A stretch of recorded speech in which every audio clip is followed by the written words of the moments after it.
Welcome to GPS, God's Prophetic Surprises, the program in which we take an intergenerational approach to the book of Revelation. I'm Jon Paulien, and I'm professor of religion at Loma Linda University. With me is Gaspar Colon. He's a retired educator, pastor, church administrator on multiple continents, etc. We're glad to have you with us tonight. And Iris Mamier, who is a professor of nursing at Loma Linda University, but someone who knows her Bible in a very powerful way, and we've appreciated her contributions through many programs now. So we're in Revelation chapter 18, so if you join us there again. And Iris, I would like you to read verses 9 and 10 of chapter 18. When the kings of the earth, who committed adultery with her and shared her luxury, see the smoke of her burning, they will weep and mourn over her, terrified at her torment.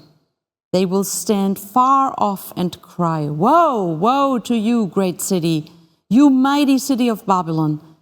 In 1 hour your doom has come." So what do we do with this concept of kings? I mean, we don't have a lot of kings. The other day I was in church and the King of Tonga was there. So that was an interesting little piece. Mm-hmm. And but generally you don't encounter kings very often, and usually they're smaller places, but we do have England after all. Mm-hmm. And so we have a little familiarity, but how would we bring that home today? What do these kings represent? Well, I think it's an image of authority. These are leading voices and are expressing their mindset, whether it be a righteous mindset or a distorted evil mindset. You can go both ways with kings, but the idea that these are the strong, authoritative or authoritarian voices of the time may be where we. Well, I think one significant difference with today is kings were hereditary. Yeah. You know, so. The son that would be born, doesn't matter if the son is smart, doesn't matter if he's politically savvy or so on, you're destined to be king, whether you like it or not, kind of, and you better just figure out what that means. You know? So that's a significant difference. Today, people are elected to positions of power. Sometimes it is seized by military, for example. Sometimes they're chosen by elites. And one thing I've become really interested in recent times is the realization there are elites in every society that basically run things. Mm-hmm. And those elites include people in power, but they also include education. Universities have a certain power over, knowledge is power. Mm-hmm. You have those who sort of, the richest people. Mm-hmm. These are all elites. And then the 90% or so on is the people who, so actually technically we're part of the elites in that way of defining it, because it is often the people with education, the people with money, the people with power and various kinds. They collectively tend to get their way, and the 90% or more who aren't in those elite positions don't. So, is there any message here for us? And who plays the role of kings? Is it more the elites than the ones that actually get elected? I mean, what has really changed is forms of government. I do feel that nowadays, with democracy in many countries, there's more an understanding of the ordinary citizen getting to have a voice, voting for the people that represent them. Of course, there are also larger unions. I come from Europe, in my lifetime. I have seen actually very significant changes with the reunification of Germany, with the forming of the European Union. So, but I think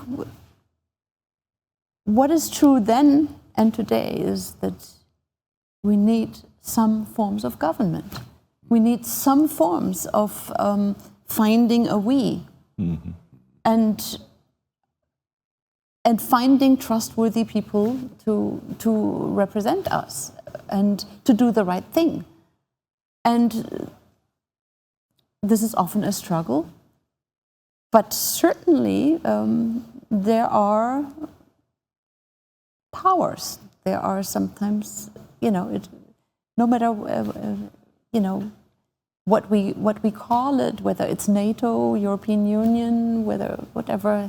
Here on the North American side, we work in alliances and we represent interests, and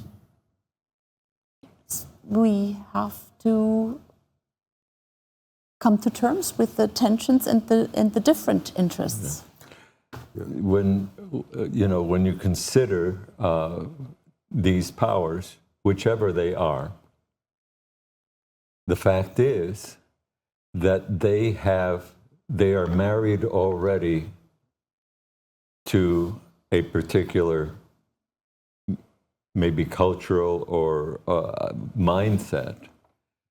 But then when they flip and go and fall in love with some other concept, they're actually being adulterous to their original thinking. These are individuals who, because it says they're committing adultery, had some sort of beginning understanding of the world, but they fall in love with something that is different than their commitment. Well, is adultery is this apostasy? Is adultery as a metaphor a political or a religious concept in the Bible? Both. Religious? Yeah. So it has to do, because I think often it's when Israel, God's people, made alliances with Egypt or made alliances with Assyria or other nations, that this is what God pointed to as adultery. That God was the protector, etc. But when they looked to others for protection, these alliances, I think since biblical times, when church and state get together, I think we've often felt that's kind of a adultery kind of a thing where you're mixing the two together. So, this whole idea of kings, etc. Is the Bible generally positive or negative about government? I think it's negative about an alliance between government and the spiritual life, the theology. So I think it's not about government being bad or not. It's whether religion is piggybacking onto the authority of government. And yet we are also called to obey authorities. And the Bible also says that this authority is given by God. But in Daniel, is it positive or negative? I mean, you have some of the stories. It's positive, yeah. You have some of the stories where kings like Nebuchadnezzar seem open perhaps to a little bit leading of God. But when you get into the prophecies, these are metals that are going to get crushed and pulverized. Yeah.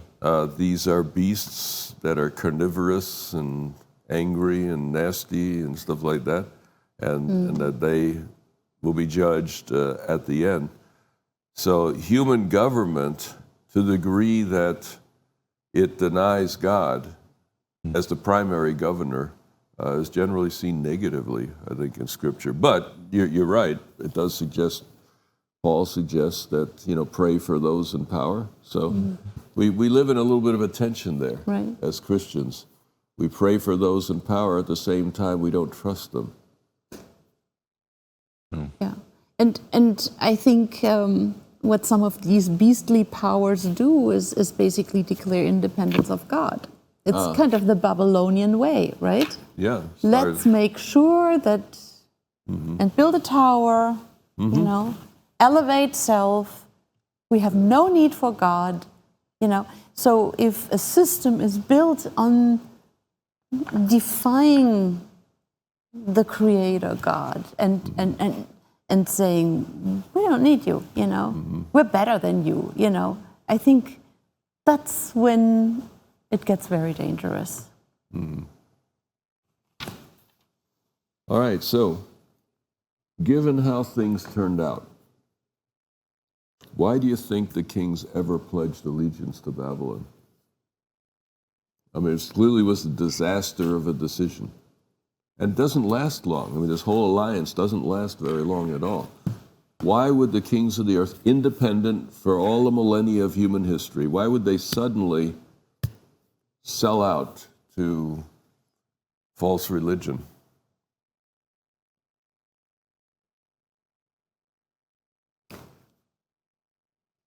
I think in the last session we went back to these frogs, right? These deceptive powers. So I think Babylon presents in a deceptive manner. There are even demonic forces playing out, and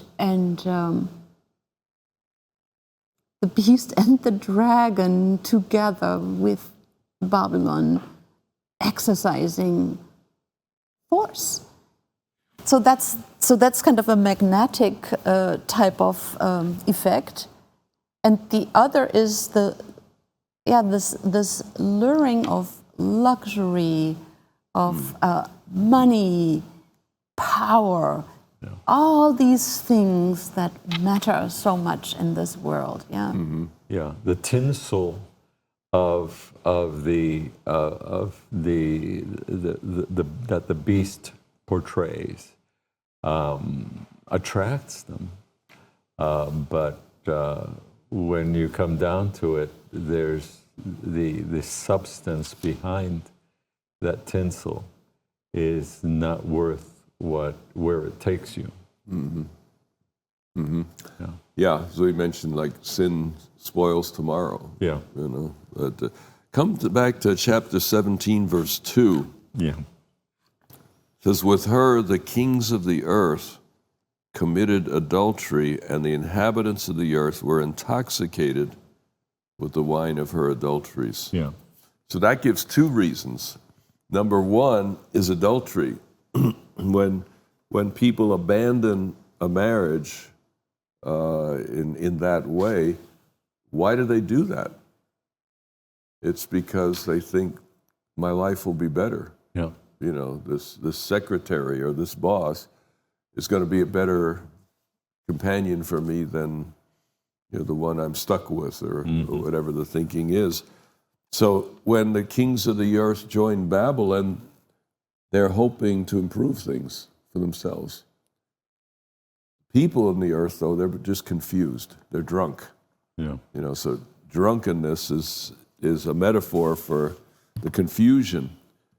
Babylon used miracles to prove that she was God's true representative on earth.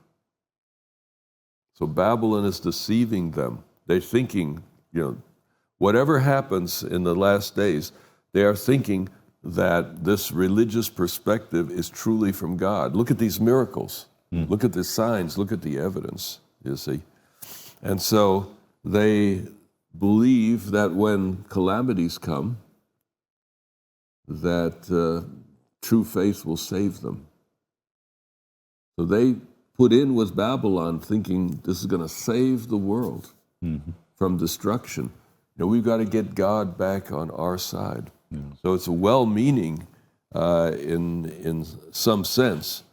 But what happens here in chapter 18? Yes. Where are these kings now? At the point of realizing that they have been fooled and led astray. But where do they stand? They stand far off. Yes. And that comes 3 times in the chapter. Yeah. They stand far off. They distance themselves. They thought that getting close to Babylon would be the answer to their problems. And when it's clear that they were deceived, that God is not on Babylon's side, they distance themselves. They say, oh, you know, we're next. So they thought that by uniting with Babylon, they'd be pleasing God. When they realize they're not, they say, what happened to her is about to happen to us. Let's get out of here. And so they go at a great distance. That is really interesting because the closer we align ourselves and examine and look at the beauty and pull out the magnifying glass to look at the jewels and stuff, we have to step back and see the reality of the panorama in which we have gotten ourselves into. While we're in the intimacy phase, we're not thinking of the long view or anything that would give us cause to think again, because we're focused on the glitter that is ahead and the promises that have been made and all of that. But the fact that 3 times they pull away and are far off, that's when they begin to realize what went wrong or what's going wrong or what's escaping us or what I didn't know before. And so the purpose of these prophetic texts is to get us to think about the long haul, the big picture. Because often the decisions made in the spur of the moment, you know. I was head counselor at the seminary at Andrews University for 4 years. I don't know whether that was a good decision or not, but the person who was actually trained to do that was gone, and they felt that I might be the best person to relate to the students and refer them as needed and so on. But with the hundreds of tales of woe that I heard over those 4 years, nearly every time it had to do with sexuality. Because sexuality is so powerful, so attractive, etc., that people lose their minds. They don't get that long-term sense. They think, you know, at this moment, I got to have this. This is going to solve everything, you know. And then when reality turns up, it's a disaster. I don't think any of those that counseled with me would have said, you know, these things made my life better. Yeah. Now that they had the perspective of looking back, that says, wow, I've really messed myself up. And it stays with you. It's not just, okay, it's past, now I'm done with. No, it stays with you in so many ways. Yeah. Maybe another comparison is the Nazi time in Germany. You know, it was an intoxicating message that Hitler put out there. And it was done very systematically, you know. You create an ideology that is toxic and yet compelling. It appeals to something in the human mind, you know. And then 7 years later, the country is in shambles. And millions of people dead. And the interesting thing is then you have the Nuremberg trials, and you try these people, and nobody wants to have anything to do with that. They were not, you know, they just followed orders. Right.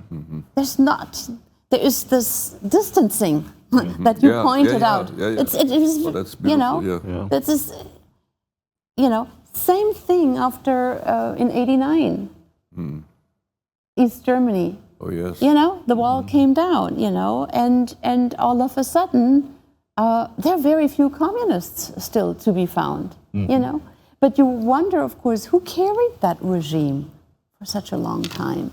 You know, is it only because it served you, because you know, for what you could get out of it? And all of a sudden, things change. It's kind of the wind direction comes from a different side, and nobody wants to support that system. It's helpful, I think, perhaps for us to realize that there's three things that cause us to lose our minds. There's money, there's sex, and there's power. And in those three contexts, people just lose all rationality. And, you know, I think we need to be aware of that, because we're all attracted to those things, because money will make your life better. Power can get control of things.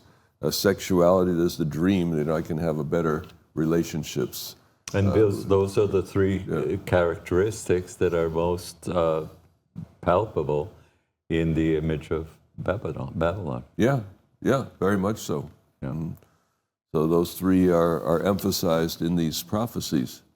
So, verses 10 and 11, let's go to 11, okay. Merchants of the earth will weep and mourn over her, because no one buys their cargoes anymore. And then gives a list of about 40 cargoes in verses 12 and 13. And in verse 14, they will say, the fruit you longed for is gone from you. All your riches and splendor have vanished, never to be recovered. The merchants who sold these things and gained their wealth from her will stand afar off, terrified at her torments. And there's that distancing again. So the question I have, who are these merchants? Are we just into money now? All right, the kings represent power. Is this the money part? Is that what that's all about? Or is there something more spiritual behind this? What do you think? Well, I think that while the economic issues are strong, there has to be a motivation that is more than just the financial stability. It has to do with whether what you're selling, either physically or religiously, loses its value in the context of eternity, or in the context of the broader picture of the universe. And I think these merchants are suddenly realizing that what they thought was so valuable is no longer being bought. And again, that's what's behind the tinsel, as opposed to what's really of value in the life of people. So you would take this sort of at face value, that this is just saying that one of the forms of Babylon is, the economic power, the the focus on things and money as sort of solving the problems that we should be turning to God to. Okay? Yeah. What about you, Iris? Literal or spiritual? There's also religious coercion, because those who don't have that, who refuse the mark of the beast, cannot buy anymore. They are cut out Yeah. from their economic life. Oh, yeah, God's people were not allowed to buy or sell. Yeah. So,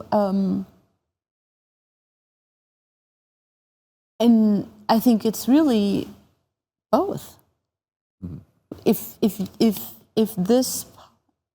this power has also defined who gets to participate and to have a livelihood, and who is no longer worthy to, you know. I mean, it has been a very coercive power, and the issue has been religion. Well, let's try this on for size. I asked myself, you know, is this just a literal thing, or is there some deeper spiritual meaning behind these merchants? I think in a spiritual sense, the merchants are the one who sold Babylon's doctrines and policies to the kings of the earth. They're the equivalent of the three frogs, the evangelists of Babylon. They're the ones that got the kings into it. The kings may have made the choice, but they didn't go looking for this. They tended to keep themselves throughout history separate from religion to some degree. And they were drawn into this, this evangelistic message seemed very powerful. The merchants then are mourning because no one's paying attention to their preaching anymore. They've lost spiritual and intellectual relevance in the world. So I haven't made up my mind. You know, you made a good case, Gaspar, that we might just take it economically, and that has its own message. But the idea that these merchants represent that Babylon is really a spiritual power more than anything else, overtaking the world in many ways. But at the end of time, prophetic surprises keep on coming. And this has been GPS.